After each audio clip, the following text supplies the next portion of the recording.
નમસ્કાર. Week number 45માં one liner પ્રશ્નોમાં તમારું સ્વાગત છે. મિત્રો, આ આપણે વન લાઇનર પ્રશ્નો છે અને ડિટેલમાં પ્રશ્ન માટે અલગ વિડીયો છે. તો આમાં ફક્ત વન લાઇનર જ રહેશે અને એક વિડીયો આપણે અપલોડ કરી દીધો છે વીક નંબર 44નો અને આ છે વીક નંબર 45. જોઈએ વીક નંબર 45ના ફટાફટ પ્રશ્નો. યુનાઇટેડ નેશન્સ દ્વારા પત્રકારો વિરોધના ગુના દંડમાં માફી સમાપ્ત કરવાના આંતરરાષ્ટ્રીય દિવસ તરીકે કયો દિવસ ઉજવવામાં આવે છે? ઓકે, તો પત્રકારો વિરોધના જે ગુના થાય છે એના દંડ માફી સમાપ્ત કરવાના આંતરરાષ્ટ્રીય દિવસ તરીકે કયો દિવસ ઉજવવામાં આવે છે? 2 નવેમ્બર. ત્યારબાદ 2025માં પાકિસ્તાન સાથેની પશ્ચિમી સરહદ પર ભારત દ્વારા આયોજિત વાર્ષિક ત્રિસેવા ભારતીય સેના, ભારતીય વાયુ સેના અને ભારતીય નૌકાદળ દ્વારા, એટલે કે ભારતીય સેના, ભારતીય વાયુસેના અને ભારતીય નૌકાદળ, એટલે એટલા માટે શું કહ્યું છે? ત્રિસેવા લડાઈ કવાયતનું નામ શું છે? તો યાદ રાખવાનું છે ત્રિશુલ. મોસ્ટ આઈએમપી છે. ભારતીય ચૂંટણી પ્રણાલીમાં SIR તાજેતરમાં સમાચારમાં હતું, જેના નીચેના આપેલા વિધાનો પર વિચાર કરી જવાબ પસંદ કરો. ઓકે, તો આપણે જવાબ જોઈ લઈએ. બી જવાબ, એટલે કે પહેલું, બીજું, ત્રણ સાચા છે. બરાબર. ઓકે, તો જોઈએ. તેનું પૂરું નામ છે સ્પેશિયલ ઇન્ટેન્સિવ રીજન. તો SIRનું પૂરું નામ શું છે? તો સ્પેશિયલ ઇન્ટેન્સિવ રીજન છે. SIR એ મતદાર યાદીઓને અપડેટ કરવા સુધારણા માટે બૂથ લેવલ ઓફિસર્સ. બરાબર. તો SIR એ મતદાર યાદીઓને અપડેટ કરવા અને સુધારવા માટે બૂથ લેવલ ઓફિસર દ્વારા હાથ ધરવામાં આવતી એક કેન્દ્રિત અને સમયબદ્ધ ઘરે ઘરે મતદાનોની ચકાસણી પ્રક્રિયા છે. ત્યારબાદ તેને બંધારણના અનુચ્છેદ 324 અને લોકપ્રતિનિધિત્વ અધિનિયમ 1950ની કલમ 21 દ્વારા કાયદેસર સમર્થન મળે છે. તો યાદ રાખવાનું છે કઈ કલમ? તો યાદ રાખવાનું છે બંધારણના અનુચ્છેદ 324 અને લોકપ્રતિનિધિત્વ અધિનિયમ 1950ની કલમ 21 દ્વારા કાયદેસર રીતે સમર્થન મળે છે. 1 નવેમ્બર 2025ના રોજ કોણે નાણાકીય સલાહકાર તરીકેની કાર્યભાર સંભાળ્યો છે? તો રાજકુમાર અરોરા. બરાબર. નાણાકીય સલાહકાર તરીકે કોને કાર્યભાર સંભાળ્યો છે? તો રાજકુમાર અરોરા 1 નવેમ્બર 2025ના તારીખથી.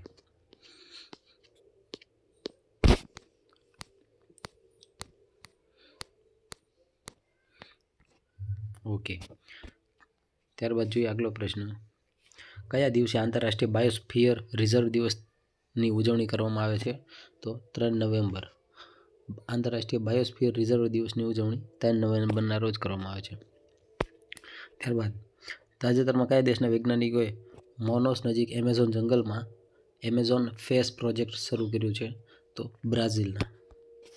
વિશ્વમાં કુલ કેટલા દેશોમાં એમેઝોનનું જંગલ આવેલું છે? તો 9. એમેઝોન જંગલ કયા ખંડમાં આવેલું છે? તો એમેઝોન જંગલ છે એ દક્ષિણ અમેરિકામાં આવેલું છે, દક્ષિણ અમેરિકા. તાજેતરમાં વિદેશી મુદ્રા ભંડાર ફોરેન એક્સચેન્જ રેટ સમાચારમાં હતું, ભારતના વિદેશી મુદ્રા ભંડારમાં નીચેના કયા સમૂહનો સમાવેશ થાય છે? તો યાદ રાખવાનું છે એમાં જવાબ બી, એટલે કે વિદેશી ચલણ અસ્ક્યામતો, એટલે કે જે મિલકતો હોય છે એને અસ્ક્યામતો કહેવાય. સોનાના ભંડારો અને સ્પેશિયલ ડ્રોઈંગ રાઇટ્સ, આ 3 વસ્તુનો સમાવેશ થાય છે વિદેશી મુદ્રા ભંડારમાં. ફોરેન એક્સચેન્જ રેટમાં શું સમાવેશ થાય?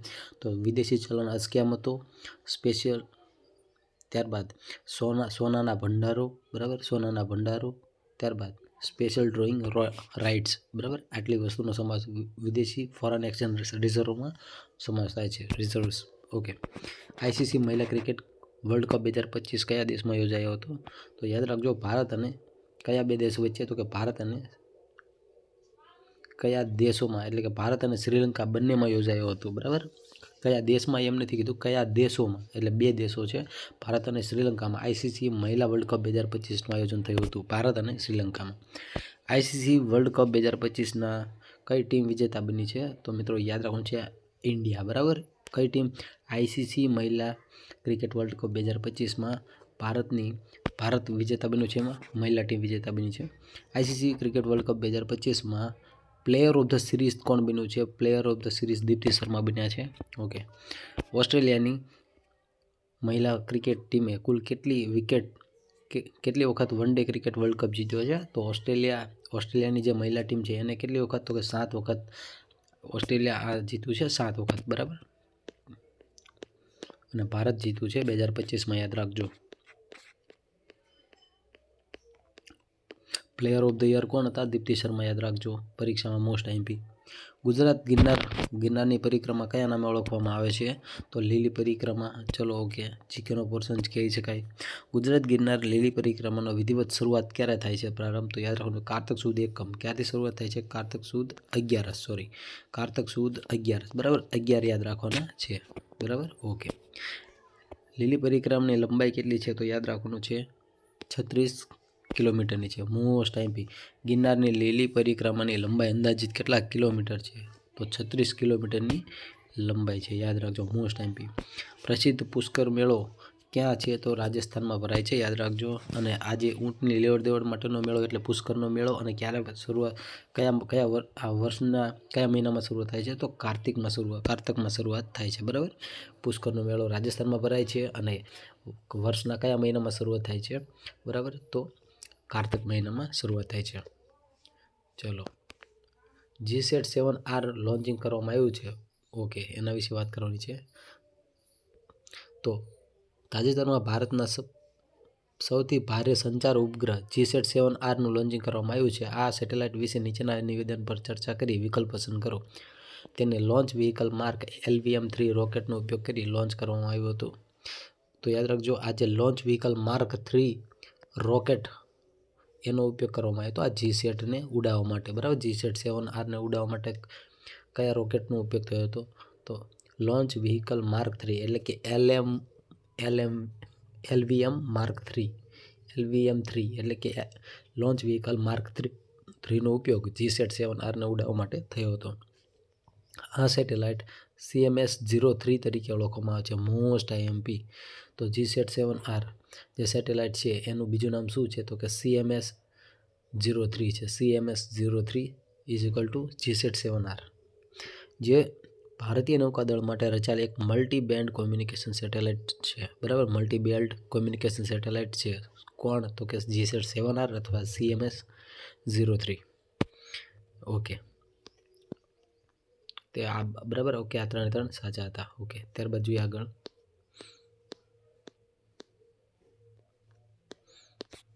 ઓકે, વિશ્વ સુનામી જાગૃતિ દિવસ તરીકે કયો દિવસ ઉજવવામાં આવે છે? તો કે 5 નવેમ્બરનો દિવસ ઉજવવામાં આવે છે. ત્યારબાદ આગલો પ્રશ્ન, ગોગાબિલ તળાવને રામસર સાઇટ તરીકે જાહેર કરવામાં આવ્યું છે, તે કયા રાજ્યમાં આવેલું છે? તો બિહારમાં આવેલું છે.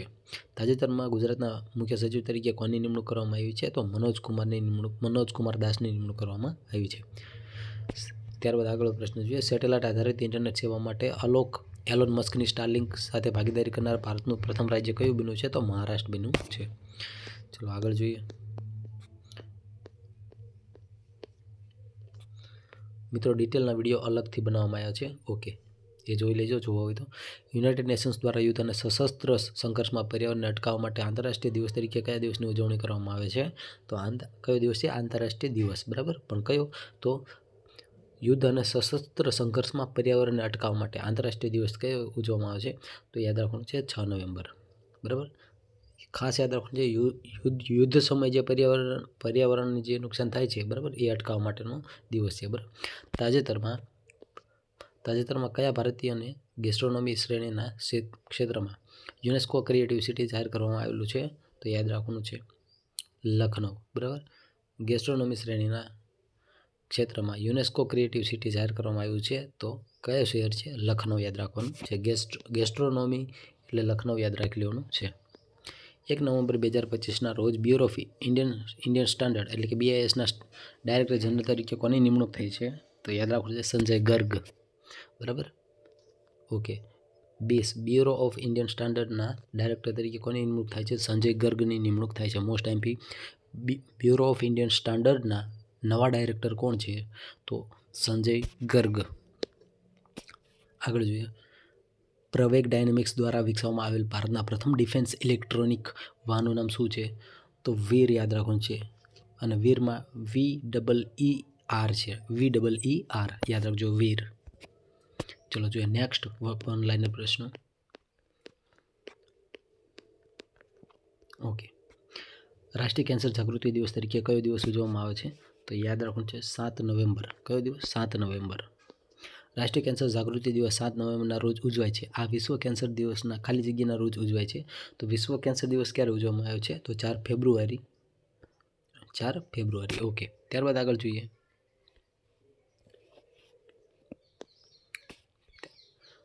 તાજેતરમાં નીચેના પૈકી કયા દિવસના રોજ બાળ સુરક્ષા દિવસ ઉજવણી કરવામાં આવે છે?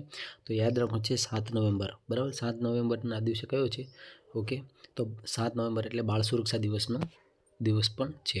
ત્યારબાદ આગળ જોઈએ. તાજેતરમાં વસ્તી વિષયક મુજબ 24 પરગણા જિલ્લા ભારતમાં સૌથી વધુ વસ્તી ધરાવતો જિલ્લો તરીકે ઉભરી આવ્યો છે. આ જિલ્લો કયા રાજ્યમાં આવ્યો છે? તો મિત્રો કયો જિલ્લો છે? તો 24 પરગણા જિલ્લો. જો મિત્રો યાદ રાખજો, 24 પરગણા જિલ્લો એ સૌથી વધુ વસ્તી ધરાવતો જિલ્લો બની ગયો છે.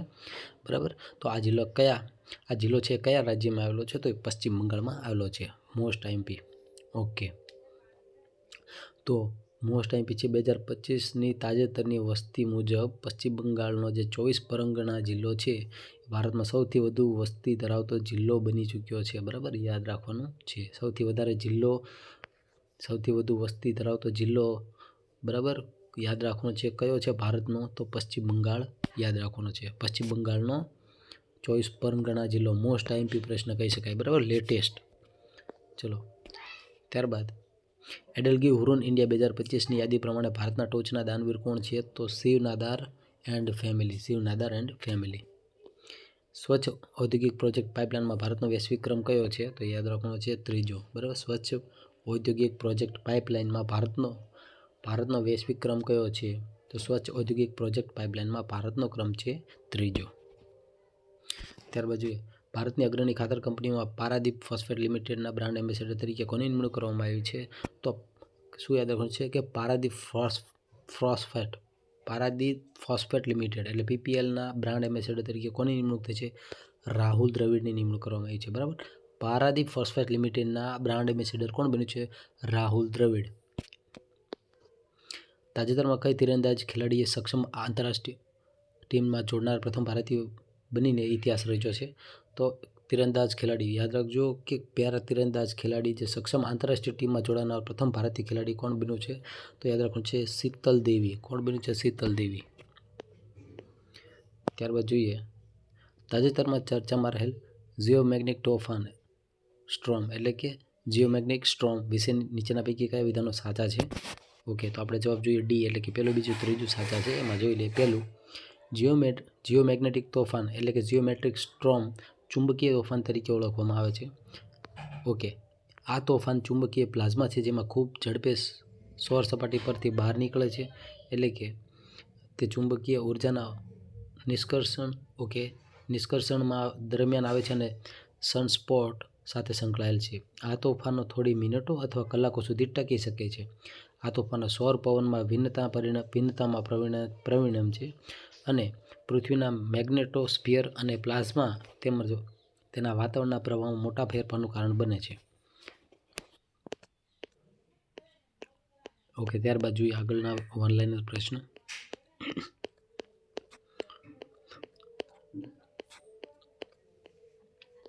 વિશ્વ શહેરીકરણ દિવસ તરીકે કયો દિવસ ઉજવવામાં આવે છે? તો વિશ્વ શહેરીકરણ દિવસ તરીકે 8 નવેમ્બર ઉજવવામાં આવે છે. વિશ્વ શહેર દિવસ તરીકે કયો દિવસ ઉજવવામાં આવે છે? તો જો શહેરીકરણ દિવસ પૂછે તો 8 નવેમ્બર અને શહેર દિવસ તરીકે પૂછે તો 31 ઓક્ટોબર. મધ્યપ્રદેશના કુનો રાષ્ટ્રીય ઉદ્યાન અને ગાંધીસાગર અભયારણ્ય પછી કયા અભયારણ્યને ભારતના ત્રીજા ચિત્તા અભયારણ્ય તરીકે વિકસાવવામાં આવ્યું છે? તો યાદ રાખવાનું છે પહેલા નંબરનું કયું છે? તો કે કુનો, ત્યારબાદ છે ગાંધીસાગર અને ત્યારબાદ છે કયો જવાબ છે આપણો? તો કે નોરાદેહી. બરાબર, આ પહેલા નંબરનું છે, આ બીજા નંબરનું છે અને આ ત્રીજા નંબરનું છે. ઓકે, તો શું યાદ રાખવું છે? કુનો, ગાંધી, નોરા. બરાબર, કુનો, ગાંધી, નોરા આ ત્રણેય ક્રમમાં યાદ રાખવાના છે. કુનો, ગાંધી, નોરા. ઓકે, અને મિત્રો યાદ રાખજો આ ત્રણ ક્યાં આવેલા છે? તો યાદ રાખવાનું છે મધ્યપ્રદેશમાં આવેલા છે. મધ્યપ્રદેશમાં કુનો રાષ્ટ્રીય ઉદ્યાન, ગાંધીસાગર અભયારણ્ય પછી અને ત્રીજા નંબરનું કયું છે? તો યાદ રાખવાનું છે નોરાદેહી વન્યજીવ અભયારણ્ય છે. QS world university ranking Asia 2026 પ્રસિદ્ધ કરવામાં આવ્યો છે. તેના સંદર્ભે નીચેના પૈકી કયા વિધાનો સાચા છે? જોઈએ. ઓકે, એમાં જવાબ છે બી એટલે કે બીજું અને ત્રીજું. એટલે આ રેન્કિંગમાં હોંગકોંગ યુનિવર્સિટી પ્રથમ છે. હોંગકોંગની જે યુનિવર્સિટી એ પ્રથમ નંબર આવ્યો છે 26માં. બરાબર, એટલે કે 25-26 યાદ રાખવાનું છે. ઓકે, અને આ રેન્કિંગ ભારતની IIT દિલ્હી દ્વારા 59માં ક્રમે છે. ચલો, આઈઆઈટી દિલ્હીનો કયો ક્રમ છે? તો 59મો ક્રમ છે, યાદ રાખવાનું છે. 7 નવેમ્બર 2025ના રોજ વંદે માતરમ ગીતના કેટલા વર્ષ પૂર્ણ થયા છે? તો 150 વર્ષ. કેટલા? તો કે 150. ત્યારબાદ બંધારણની સભા દ્વારા કઈ તારીખે વંદે માતરમ ગીતનો સ્વીકાર કરવામાં આવ્યો હતો? તો 1947 ખરા. બધામાં 1947 તો છે, પણ કઈ ડેટ છે? બરાબર, તો 1947 આવતું નથી, તો શું આવે છે જવાબ? યાદ રાખવાનું છે 24 જાન્યુઆરી 1950. 24 જાન્યુઆરી 1950. ઓકે. અને જે આમુખનો સ્વીકાર ક્યારે થયો? તો 1947માં. બરાબર, ઓકે. ઓકે, હવે 24 જાન્યુઆરી 1950ના રોજ શું થયું હતું? જે રાષ્ટ્રગીત છે, બરાબર, વંદે માતરમ, તો એનું શું કરવામાં આવ્યું હતું? તો સ્વીકાર કરવામાં આવ્યો હતો. હવે મિત્રો યાદ રાખજો કે જનગણ મન છે એ આપણું કયું ગીત છે?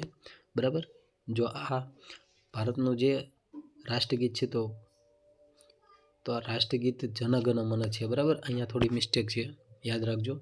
રાષ્ટ્રગીત, રાષ્ટ્રગાન પૂછે તો જનગણ મન આવશે, અને રાષ્ટ્રગીત પૂછે, બરાબર, રાષ્ટ્રગીત તો વંદે માતરમ યાદ રાખવાનું છે.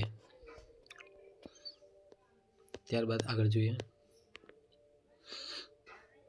અને આ જે જનગણ મન છે, બરાબર, રાષ્ટ્રગાન છે એ જનગણ મન છે.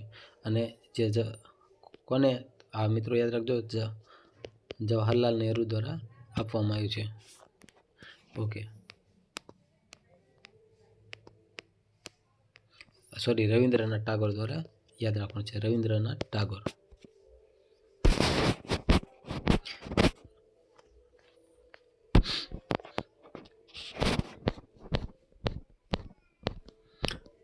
અને જે અમર સોનલ બાંગ્લા છે એ કોના દ્વારા આપ્યું છે? તો રવિન્દ્રનાથ ટાગોર દ્વારા આપવામાં છે. એ પણ રવિન્દ્રનાથ ટાગોર દ્વારા આપવામાં આવ્યું છે.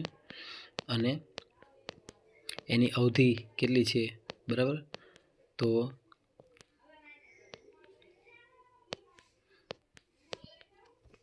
ઓકે, તો મિત્રો વન લાઇનર પ્રશ્ન અહીંયા પૂરા થયા છે. બરાબર, તો ઇન્ટરનેશનલ પ્રશ્નો જોઈ લઈએ, વન લાઇનર. બરાબર, ફટાફટ. આભાર ઓનલાઈન સ્ટોર કયા પ્લેટફોર્મ પર શરૂ કરવામાં આવ્યું છે? તો સરકારી ઈ-માર્કેટ પ્લસ, જેમ. ત્યારબાદ પીએમ-ડીવાય યોજના હેઠળ કયા રાજ્યમાં ઇન્ટિગ્રેટેડ સોરા? તો મિત્રો આ જે વાઇડ પ્રશ્નો છે એને આપણે બીજા પાર્ટમાં રાખીશું. Thank you so much.